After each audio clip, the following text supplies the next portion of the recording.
Everyone to WWE Monday Night Raw Retro Review from January 25th, 1999.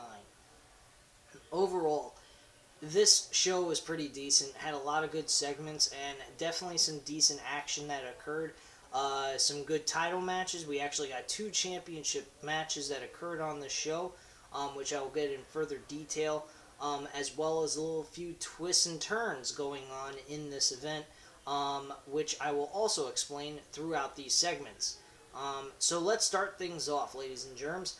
The first thing we had was Vince McMahon coming out announcing that he is giving up his number one contendership for the World Championship at WrestleMania 15 going in, pretty much because he said The Rock, he heard that The Rock was having concerns in facing Vince McMahon one-on-one, so he signed a piece of paper that allowed him to exclude himself out of the match and allow him to appoint a number one contender for The Rock's World Championship at WrestleMania 15. Well, Stone Cold appeared on the Titantron in San Antonio, Texas, and was pretty much telling Vince McMahon that him and Shawn Michaels were going ahead and looking over with some Jack Daniels over the contract, the rules with the Royal Rumble match overall. If the Royal Rumble winner wins the match but then ends up going ahead and giving up his number one contendership for the world title, or is injured and incapable of competing for the championship, then that person who was eliminated would be appointed the new number one contender all around. That really ticked Vince McMahon off, of course, in that scenario, based on the fact that he doesn't want Stone Cold Steve Austin to be the champion anymore. Stone Cold Steve Austin takes the opportunity, knowing that fact. He says, hey, you know what? I know I can kick The Rock's ass with no problem. So how about you and me, one-on-one, steel cage match. You win, you get the number one contendership spot back. I no longer get an opportunity at world title. And on top of that, I find beating your ass is more important to me than winning the world title back at this point. Vince McMahon kind of stutters, stumbles around on his words and so forth, kind of contemplates, and then gets suckered in a little bit by Stone Cold Steve Austin. Vince McMahon accepts the challenge, and we'll go one-on-one at St. Valentine's Day Massacre pay-per-view. So that's pretty much the whole segment on that part. We then go forth with Billy Gunn and Goldust, one-on-one. But before that event started, there was a small segment promo done by Triple H. Triple H said that he really thinks that what happened to Mankind was a bunch of bullshit. He never believed that he quit. That was just a dumb recording or some bullshit audio stuff that was being used, which of course that's what it was, and later you find out about that through a segment with The Rock and Mankind. So Triple H pretty much offers a challenge to The Rock to defend his world title in an I Quit match one-on-one against Triple H. Billy Gunn ends up winning the match against Goldust as well. This match wasn't all that big of an important deal. It was a 2.5, maybe a 2. Yeah, I should say 2 out of 5 stars. This match wasn't all that great. Overall, it was only 2 minutes long. The Blue Meanie came out dressed up as Goldust, calling himself the Blue Dust, capturing the head that Al Snow carries around, because the Blue Meanie and Al Snow are actually associated with one another through these storylines. So pretty much Al Snow gets his head back. Woohoo. So that storyline is finally over. Big fucking whoop-de-doo on that one. The next match after that, we had Draws defeating George Steele in less than 1 minute, and then The Rock came out. He was supposed to be being awarded the $100,000 bounty that was told to him during that segment by Vince McMahon, that he helped Vince McMahon eliminate Stone Cold. So since nobody actually eliminated him, but The Rock helped him eliminate Stone Cold by distracting him, he would be getting the $100,000. Mankind happened to be there and stopped the armed truck, went ahead, beat the shit out of the security guards, and stole the money. From there, he took it out to the arena and threw the money around to the audience, and the audience went wild. From what I saw, it was actually $100 bills that he was giving to people, which was kind of crazy. I don't know if it was actually counterfeit money or real money, one way or the other. So with all that being said, Rock is going ape stick. He's like, what are you doing that with my money? I won that. I got that money. I earned it, blah, blah, blah. And Mankind goes on about saying, hey, you know what? The segment I did with Shane and Vincent Mann saying, I quit, sounds extremely similar to what you were supposedly saying that I was doing, saying I quit. Let's go ahead and do both recordings. They both sounded the same. Mankind goes on to say, you know what?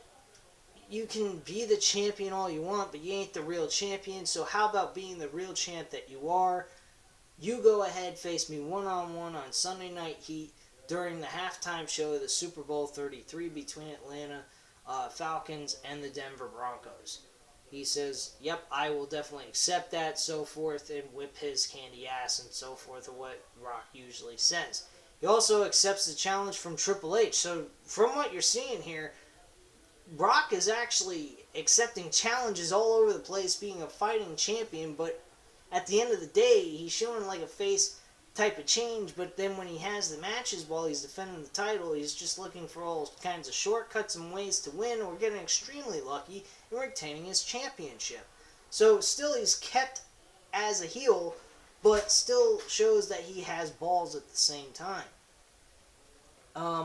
So moving on with the show, though, we then had the World Tag Team Champions, Ken Shamrock and Big Boss Man, defend their tag team titles against Jeff Jarrett and Owen Hart, and this match was actually very decent. Good work overall by both teams, and Owen Hart and Jeff Jarrett walked away as the new World Tag Team Champions thanks to this guy dressed up as the Blue Blazer, which was kind of weird. I don't know where the hell they came up with this idea, or who the fuck was dressed in that suit. It looked like a black guy, not to sound racist or anything, but it was an African American guy dressed up in a freaking blue blazer suit. And he took Jeff Jarrett's guitar and whacked Ken Shamrock in the head with it, knocked him unconscious, and Owen Hart picked up the victory for his team and got the 1-2-3. Overall, the action itself was very well done, and I have to say the match, it was a 3.5 out of 5 stars. From there, we also had Val Venus have a small segment. He talked about how he had a new video that he did. That was a pornographic video segment with Ken Shamrock's sister, and Tess came out, challenged, and went up against him, and defeated him in a minute and 30 seconds. Ken Shamrock, after the match was over, decided to beat the living hell out of Val Venus, and of course had every right to, for that matter, because it seemed he was very disgusting with all this. So in a sense, you'd think that you would feel sorry a little bit for the heel than the bad guy, for the good guy, in this sense. He was beating the hell out of him, and so was Test, and they walked away looking great, and Val Venus looked like a beat-up toy, pretty much.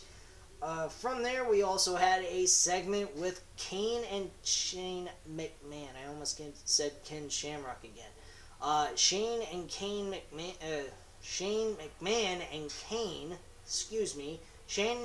and Kane had a segment where Shane pretty much came out and said, hey, Kane, come down to the ring. I need you to talk with me, about the mistakes you've been making. You've been hurting the team of the corporation, and you made an apology at the corporation's hotel, but I want you to make it publicly.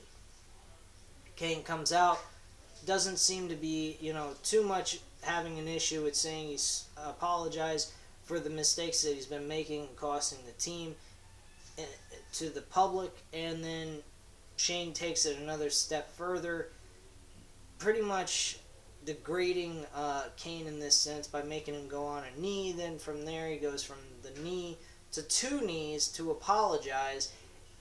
X-Pac at this point comes out, and you think that Kane, being what he was, he didn't look like he was fitting in with this scenario. To me, it looked like it was about time for Kane to make a change, go to another team, or go on his own altogether.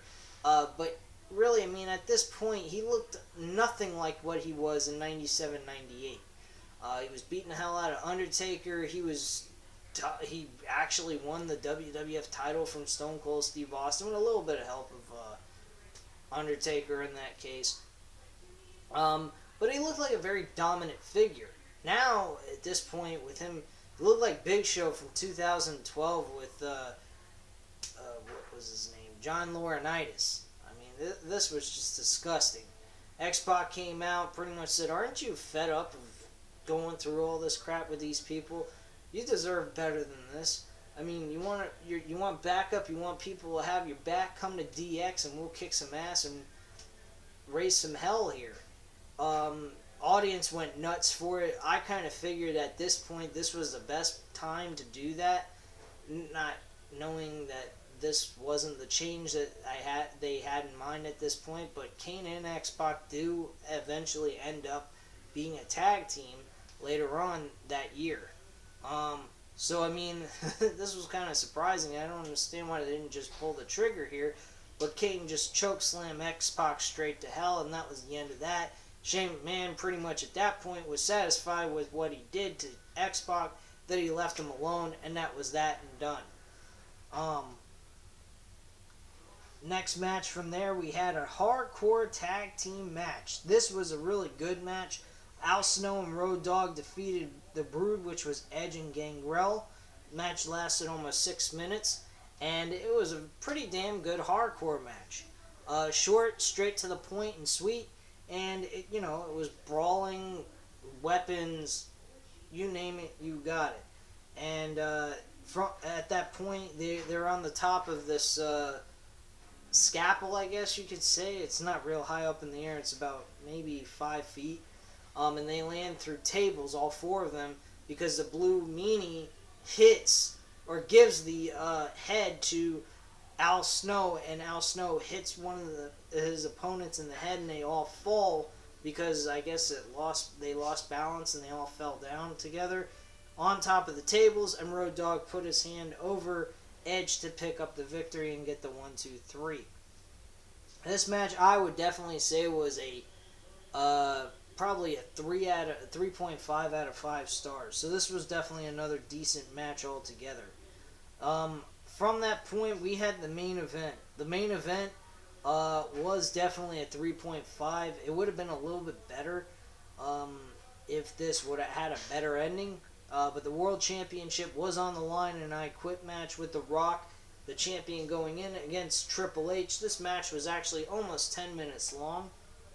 And the action went all over the place. It was pretty much kind of felt like a simmered down version of Rock and Mankind's match from the Royal Rumble. But Triple H actually had more of an advantage in this match than Mankind did. Triple H went ahead, pedigreed The Rock in the middle of the ring, said, "Okay, you son of a bitch, now you're going to say I quit." And then he stops. He goes, "Nah, you know what? I'm not done yet." Takes him, throws him outside the ring, pedigrees him on the floor, about to ask him again, says, "No, I'm not done yet from here," and then takes him up onto the announcer's table. The corporation comes out to save the day for The Rock to retain his title, and King had Chyna by the neck, ready for a chokeslam, and trying to position her basically to slam her on her neck instead of her back to break it. They said, "If you don't let go of The Rock, we're gonna slam her straight to hell." He said, okay, I quit. He surrenders, gives up the match. The Rock walks away victorious, winning the championship. After the match is over, Triple H and Kane have a stare down. It looks like it's about to erupt. Triple H looked extremely pissed off at Kane, and he had more reason to be pissed off about the situation, based on the fact that Triple H was screwed out of the World Championship, had to give up the opportunity so he could protect Chyna from severely getting injured. But with his surprise, China turned on him, low-blowed him, and Vince McMahon and the rest of the corporation stood tall with China while Triple H was battered, banged, and bruised by the corporation and stood over him with their hands held in the air with China as well. And that's how the show ended. Now, this show was full of like I said, it was full of twists and turns, a couple of decent matches, and some good segments to build up and set up matches for pay-per-views as well as the main event for the World Championship. So definitely a lot of twists and turns, like I said. Definitely a lot of surprises and a lot of things that occurred in this event gave a lot of development towards the storylines leading into the next pay-per-view. So that's all I have to say about this show. It definitely was a decent one. A lot better than the January 18th episode, I have to say. And I definitely enjoyed it. I would recommend anyone to watch it. Really, to be honest with you, I would recommend anyone to watch any of these episodes simply because of the fact that how old they are, how long ago they were, and on top of it, who the hell can remember all the things that happened during these events? Outside the world champion, the title histories of the title changes and all that, who really could remember all the shit that happened during this time?